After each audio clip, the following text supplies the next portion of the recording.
বিসমিল্লাহির রহমানির রহিম। আমাদের প্রিয় নবী হজরত মোহাম্মদ সাল্লাল্লাহু আলাইহি সাল্লাম বলেছেন, যখন কোনো কিছু দান করবে, তখন প্রিয় জিনিসগুলো দান করতে।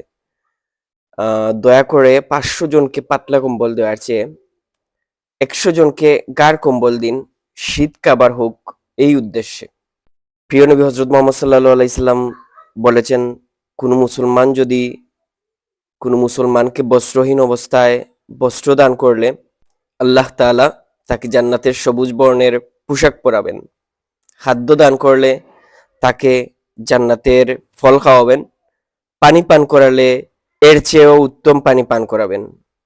শীতের এই প্রচণ্ড কষ্টের সামান্য সহযোগিতায় কেউ উপকৃত হলে খুশি হবেন মহান আল্লাহ।